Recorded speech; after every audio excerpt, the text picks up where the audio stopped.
The Silent Brothers. John and Robert Hessian, brothers and bachelors, sat together after supper in their house in Oldcastle Street, Bursley. Both brothers were wearing black because of the death of their older sister 3 months ago. Maggie, the servant, came in to take the supper things off the table. "Leave the coffee, Maggie," said John, the elder brother. "Mr. Liversage is coming to visit." "Yes, Mr. John," said Maggie. "Slate, Maggie," said Robert. "Yes, Mr. Robert," said Maggie. The slate was on a table near the fire. Maggie gave it and its pencil to Robert. Robert wrote, "Why is Liversage coming?" and he pushed the slate across the table to John. John wrote on the slate, "I don't know. He telephoned. He said he wanted to see us tonight." And he pushed the slate back to Robert. John was 42 years old, and Robert 39. They were tall, dark men, and both were well and strong, and there was nothing wrong with their hearing. 10 years before, the brothers had a quarrel. The quarrel was a stupid one, like many quarrels. The morning after, Robert did not answer when John said something to him. "Well," said John to himself, "if he doesn't speak, I won't speak." And then Robert thought the same thing. Maggie was the first to see that the brothers were not speaking. Then it was their best friend, Mr. Liversage, the solicitor, and some of their other friends, but nobody said anything to them. The people of Bursley thought it was funny and wanted to know which brother would win the quarrel. So Bursley watched the two men carefully, waiting for one of them to speak. But for 10 years, the brothers went on living together in the same house, and neither man spoke a single word to the other. Life without words was very difficult for the brothers, but it was also difficult for their servant. Maggie gave them the slate because it was easier for her when the brothers wrote things down. It was difficult for their friends, too. They began to be a little bored when, at parties, each Hessian talked to everybody in the room, but not to his brother. There was just one thing wrong with this beautiful quarrel. The brothers worked together in the same pottery factory, and sometimes they needed to speak on business. But they spoke very coldly, and only inside the factory walls. And every evening, Bursley watched the two brothers while they walked home. One man 5 meters behind the other. How stupid it was! But Bursley said nothing. The conversation, by slate, that evening was just finishing, when there was a knock at the door, and Mr. Powell Liversage came in. He was an old friend of the two from their school days. He was also a bachelor, so his evenings were free. He came to see the Hessians every Saturday night, and usually John or Robert went to see him on Wednesdays. But today was Thursday. "How are you?" asked John, lighting a cigarette. "Well," replied Liversage. "How are you, Powell?" asked Robert. "Not too bad. And you?"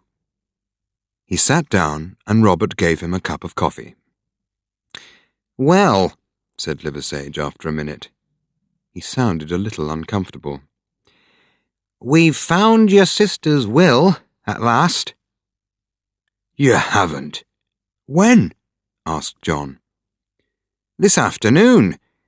It was with some old papers in the bank. Did you know that she had more than £12,000? "No," said Robert. The brothers knew that their sister, Mrs. Mary Bott, was rich. They knew that she had no children, and they knew, of course, that they were her only brothers. When she died 3 months ago, nobody could find her will. And now here it was. £12,000 between 2 people was a lot of money for each of them. But what did the will say? The 2 men wanted to know very much. But did they ask the question? Oh, no. Neither man wanted to be the first to speak. And so they sat in silence. "Do you want me to read the will to you?" asked Liversage at last. "Yes," they both answered. Liversage took the will out of his pocket. "Now, I didn't make this will," he said, "so please don't get angry with me." This is what he read. "You are both very stupid, John and Robert, and I've often said so. Nobody understands why you quarrelled like that about Annie Emery. Your life is difficult, but you've also been very unkind to Annie. She's waited 10 years already. So, John, if you marry Annie Emery, I shall give all my money to you. And Robert, if you marry her, I shall give it all to you. And you must be married in 12 months' time. And if neither of you marry her, then I give all my money to Miss Annie Emery, businesswoman of Duck Bank, Bursley. Mary Ann Bott, widow." "There, that's all," Liversage finished. "Let me see," said John. Liversage gave him the will, and he looked at it carefully. Robert walked round the table and looked at the paper in his brother's hand. All 3 men were silent for a few minutes. Each was afraid to speak, and even afraid to look at the others. "Well, I must go," said Liversage, standing up. "I say," said Robert, "you won't say anything about this to Annie, will you?" "I will say nothing," agreed Liversage. But it was wrong of him to say this, because Annie already knew. The 2 brothers sat and thought for a long time. 10 years before, when Annie was a woman of 23, without family, she started a business for herself, which was a bookshop. John was in love with her, but so was Robert. And the 2 men quarrelled. They said very unkind, very unbrotherly things, and they were both very angry. Because of this, and because they were stupid, they each decided not to marry Annie. Each man wanted to show the other that he was the better, kinder, nicer brother. And so they did not speak for 10 years. And poor Annie Emery, who wanted to marry one of the two, but could not decide which, did not marry anyone. At 2 o'clock in the morning, John took a penny out of his pocket. "Who shall go first?" he asked. Robert felt very strange. His elder brother was speaking to him for the first time for 10 years. For a minute, he couldn't speak. John tossed the penny and put his hand over it. "Heads or tails?" he asked. "Tails," said Robert. But it was heads. On Friday evening, John knocked on the side door of Annie Emery's shop. While he stood there, he began to feel afraid. He still wanted to marry Annie, that was true. But how could he explain the last 10 years? He began to hope that Annie was not there. But the door opened, and there she was. "Mr. Hessian," she cried with a bright smile. "I was just walking down Duck Bank," he said, "and I thought—" She moved away from him quickly. "It's very sudden. I must think about it," she answered. How happy he was! Her answer would soon be yes, he was sure. "Will you be at church on Sunday?" she asked. "Yes." "If my answer is yes, I shall wear white flowers in my hat. I prefer to give you my answer like that, without words. And if I am not at church next week, I will be the week after." "I understand," he said. "And if I do see those flowers, perhaps I can come to tea?" "Yes. But you mustn't speak to me when I come out of church." He walked home down Oldcastle Street. He was a happy man, and he felt much younger than his 42 years. She was not at church on Sunday. Robert was away on business most of the week, and John was alone in the house. For many hours he sat at home, thinking about the next Sunday.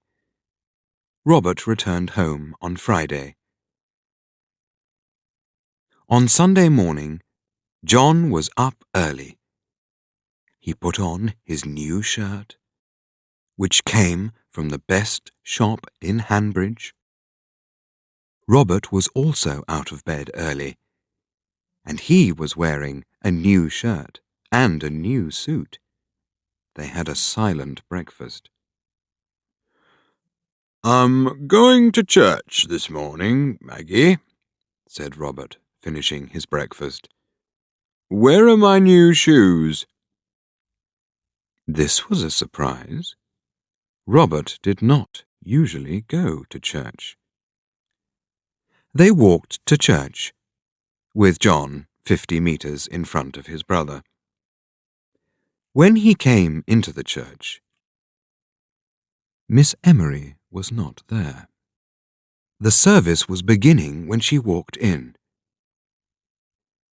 "I'm coming to see Annie," replied John, also very angry. "So am I." "Well, you're too late," said John. "I've asked her to marry me, and she has said yes." "Don't be stupid," replied Robert. "She is marrying me." "When did you ask her?" asked John. "On Friday." "And did she say yes?" "Not on Friday. But her answer was to wear white flowers at church this morning. That was for me, said John. The quarrel went on for some time. Come on, said John. Let's go home. We can't talk in the street. Annie will see us from her window. They walked home quickly, and the quarrel went on at home all afternoon. It got noisier and angrier, and at 6 o'clock Maggie came into the room. She told the brothers that they must stop fighting at once. She then told them that she was leaving their house forever. "Why did you do it, my pet?" asked Powell Liversedge. He and Annie Emery were sitting in the garden of his house in Trafalgar Road. "Why did I do it?" asked Annie. "Oh, they were so stupid, Powell. I know they're your friends, but really, for 10 years they said nothing to me, and then, because of their sister's money, they come to see me. And Powell, they were so stupid. They really thought that I liked them. I wanted them to meet at my house because I wanted to tell them what I thought of them. But I was watching from my bedroom window when they met in the street. They started to quarrel again, and then they went away." Powell was a little sorry to hear this, but he said, "Yes, of course, dearest," and took Annie's hand. Just then, Powell's mother, who lived with him, came down the garden. "Powell," she said, "John Hessian's here. He wants to see you." "I must go," said Annie. "I'll go across the fields. Good night, Mrs. Liversedge." "Good night, Powell." Liversedge went into the house and found John. "Powell," he said, "I've quarrelled with Robert. I can't stay at home. Can I sleep in your spare room?" "Of course, John. Of course." "I think I'll go to bed now, if that's all right." An hour later, there was another knock at the door, and Liversedge opened the door to Robert Hessian. "Hello, Powell," said Robert. "Can I sleep here tonight? I've had a terrible quarrel with John, and Maggie's gone, and I can't stay in the same house as John." "But what—" "Look, I can't talk. I'll go up to your spare room." "All right," said Liversedge. He took Robert up the stairs, opened the door to the spare room, pushed him in, and closed the door. What a night!